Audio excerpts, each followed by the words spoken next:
Hey, chunky butt. What y'all doing? Y'all want some last little bit of pumpkin? Oh, the ground's so soft it won't squish it. There's one. Gotta find a rock. We've had so much rain, the ground is so soft.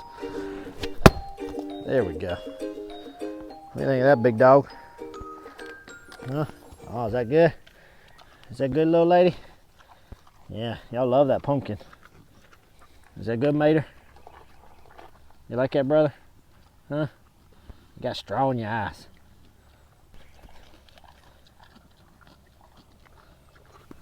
So hey guys, staying here from Rocky Creek. Appreciate all y'all being with us today.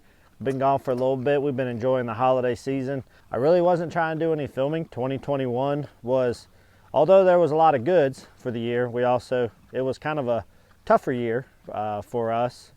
And so really when it came time for the holiday season, really just wanted to focus on spending time with family, spending time with our children, and really didn't want to mess with no filming. So we're back today though, because it is now the new year and things are hopefully going to be a fantastic 2022. At least that's what we're going to hope for and try to be positive and optimistic about that. So nothing really new going on with the pigs here. We've got that structure moved up here, but I haven't really had an opportunity to get some fencing done yet because of work scheduling. And of course, like I said, the holidays are here and we just wanted to focus on hanging out, so we didn't do much work. But we're almost through with the pumpkins that we've gathered throughout the year. We were blessed by a lot of friends and family members giving us a lot of their pumpkins that they had after Thanksgiving and Halloween. And as we've shared with you all before, giving pumpkins to your livestock is a really great thing to do because number one, it's a supplement to their feed. Number two, the vitamin and mineral content within it is very great for their diet. And number three, the pumpkins and squashes have components within them that are natural deworming. So it's a good way to kind of help with some gut health as you go through into the winter and fall months when your livestock may be more likely to be confined because of cold or inclement weather, and also, you know, forage isn't as plentiful because of the weather too. So, but yeah, these guys are doing good. But enough of that, let's go down here. Let's check on those baby chicks that we had a while back. I haven't given you an update since they were born. And then we'll talk about something that we'll share with you today. Starfire, some people were talking about how rough you looked in some recent videos, but you're coming out of your molt pretty good and now you're starting to look pretty again. So people know she was not sick. There was nothing wrong with her. She did not have lice or mites. She was just going through a big time molt as we're going through season changes, and now she's looking beautiful as ever. Feathers are nice and soft, and I'm sure they'll get a lot thicker here in the very near future. But no, she did not have lice. She did not have mites. If you've seen previous videos, she did look rough, but she was just simply going through a big time molt. We've got a lot of chickens going through molt. The Sapphire Gem went through a pretty big molt. Some of our French Black Copper Morans were, and also the one Welsomer we still have left. She was molting pretty hard as well. Enough about them though. Let's show you the baby chicks and how they're doing. And these I Am Samanis are crazy, so they're running all over the place in and out of the pen, but I'll try to get you a glimpse of them as best I can. So there's Mama and her two babies. She keeps them away from us pretty good, but I'll show you.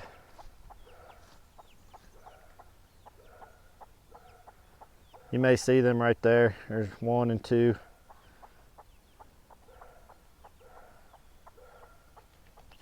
And there's the other one who's trying to be a mom, but she's not really their mom. So hey guys, as you can see, there's only two babies with her right now. I don't want to, the I Am Samanis have always been pretty adventurous. Our I Am Samanis and our Easter Eggers. Those two breeds tend to get out of our pen, but kind of stay on the outskirts. So unless it becomes a problem, I don't trim their wings. The babies just go in and out, so it hasn't been an issue. But I will talk about when we first showed you that we had the babies and followed up the next morning, we did have 4. Since then, we have lost 2, and we lost both of them within the first few days. One of them I lost the second day after they were born. I got home, it was already dark. I noticed there was only 3 of them. I looked all over this pen and could not find it. It was one of the black ones that I assume is going to be an I Am Samani. Couldn't find it anywhere. It was very cold that night. Being it was so small and it was black, leaves were thick, it could have very well been somewhere in this pen. I checked numerous times, have not had any luck. Wasn't really sure what happened with that one. Fast forward to about 3 or 4 days later, same thing. It wasn't dark though. I came home in the afternoon and I just noticed there was only 2. And I was, again, another type of like an I am Samani one was missing. It was not cold that day. I checked all around, it was still daytime. I didn't see it anywhere. I truly think it's a predator issue. And part of that is where you could tell like they go outside of the pen. And right now, especially currently, we actually have quite a few stray / feral cats that visit our property. I've been hearing owls, which is more of a nighttime issue, so I don't think it was an owl. But there's also been, I've had issues with my closest house to us. Their dog's been getting in the yard.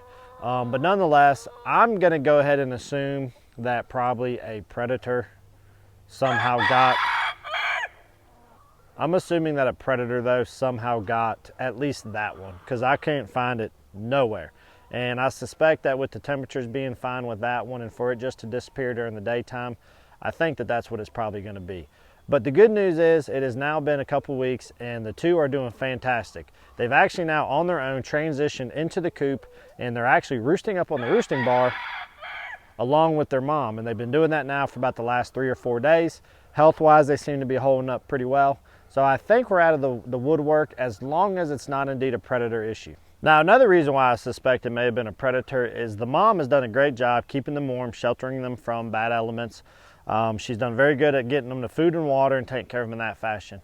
But I can tell you that compared to other hens in the past, in terms of protecting them from other chickens or other possibly animals, they haven't been the greatest at that. I've talked about in the past that the other one that I've had that's had chicks, like she was fighting other chickens left and right.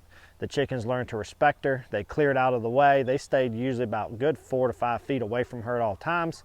Versus in the morning when I let all the chickens out, really the chicks are some of the last to get to the food because the other chickens will peck at them, push them away, and the mom will make some noises, but she's not really that protective when it comes to other animals. She's been great, like I said, for shelter and for keeping them warm. But in terms of physical protection from others, not the greatest.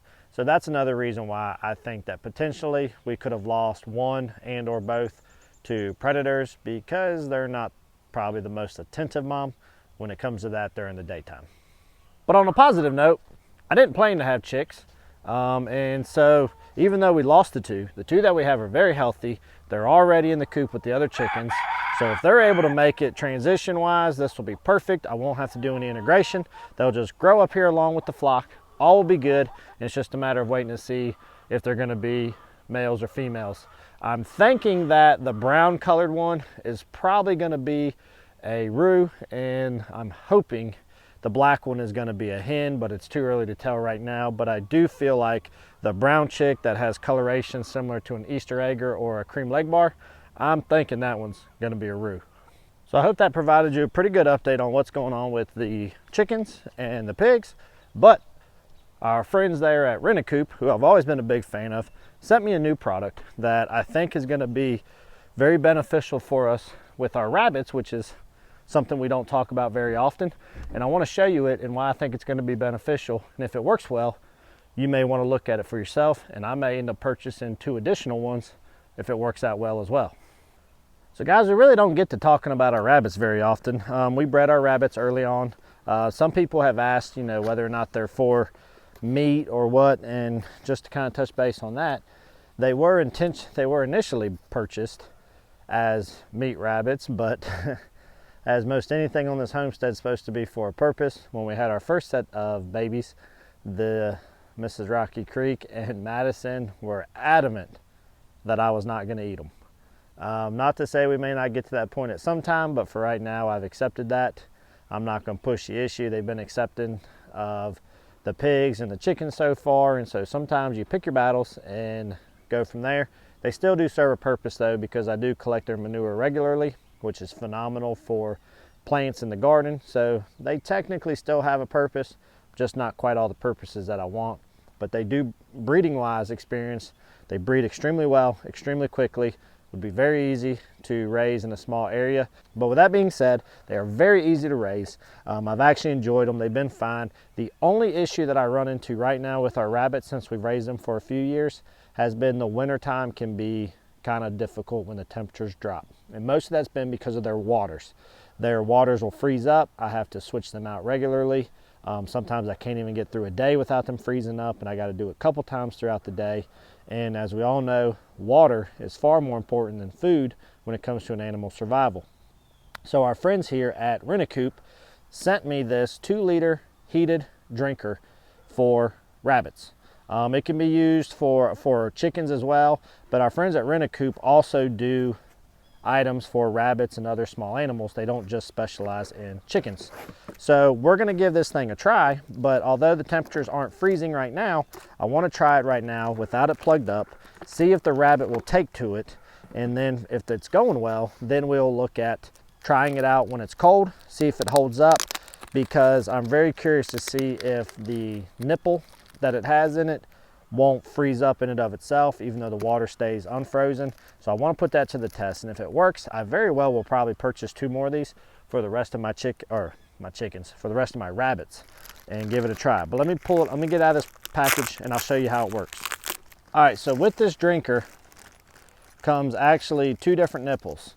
You have your standard poultry nipple, if you wanted to use it for chickens where they would peck there and get water, or for an application like mine where I'm going to be utilizing this for a small animal such as a rabbit, it comes with this brass fitting where they can depress this and that releases the water.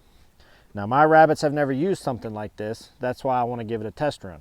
So number one is it's got the little gasket right there, but we just need to thread it into the hole right here at the front.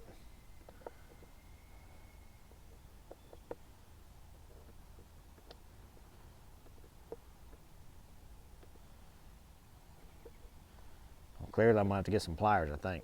Yeah.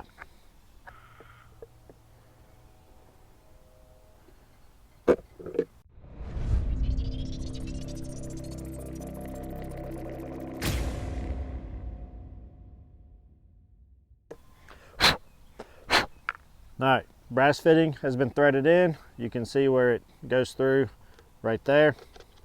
There's really 2 different ways you can mount this thing. Number one is it comes with this bracket and some screws where you can mount it to a wall, or it comes with the hanging wire, which is what we'll use and utilize it in that way.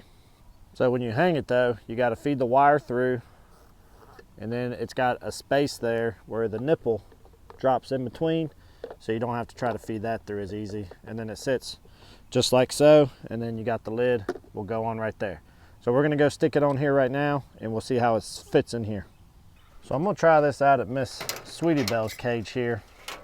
And she currently has a traditional glass one, and I'm not gonna take it away just in case this doesn't work. So I'm gonna mount this here so she's not completely without water while adjusting. My hopes is that curiosity will get her to try out this new one. They recommend putting the nipple at eye level.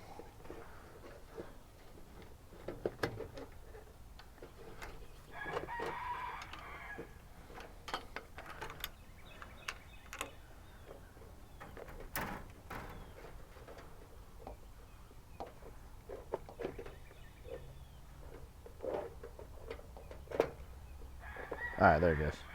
So I bring you on the inside here. You can see it's at similar level to what this is, but right here.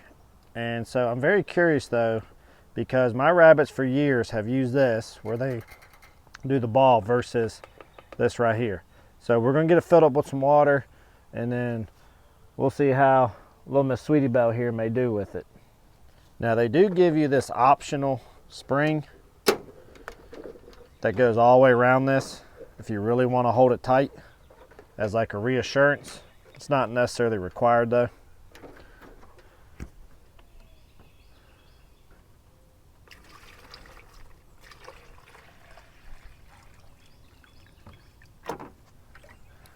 On a good note, it seems like Curiosity is getting her. It looked like she was messing with it when I was putting the water in. Now what I do think I'm gonna do with this spring, as I put the water in it,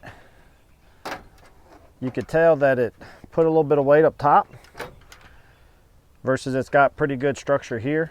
So I do think I will utilize this spring, but I'm gonna run it up here towards the top part. So that way it helps counterbalance a little bit of that weight, and it doesn't put as much stress on my wire that's on the cage itself. See, that holds it good and tight there. Now the other good thing is that I don't necessarily have to take this whole top off. It's got a flip up top right there to where you could fill it up a little bit easier if you didn't want to take the entire piece off. And my hopes is that if somehow she takes to it, that this cord is relatively long, and you may be able to see that it meets almost here to the middle. So my hopes is that I could do one here, that cord will come almost to the middle here, and I can run an extension cord up that has a 3 plug-in, and I could plug them all up here centrally located in the middle. That's my hopes at least. But let's pop this open, and I'm curious to see how well the water comes out or how this works, because I've never used a nipple like this, like I said. So when I push it in, you'll see water comes out pretty quick. It actually seems like it flows easier. It flows faster and easier, which she may like. I think it's just a matter of how she may adjust to messing with it. Well guys, so this is the 2-liter heated water from Rent A Coop for small animals, but it does come with that chicken nipple, like I said, which that could work out well if you're brooding chicks in the wintertime in an elevated surface of some kind. And even though they maybe have a heated mat or something, but you're struggling with waters, that may be an option here because it's not overly big.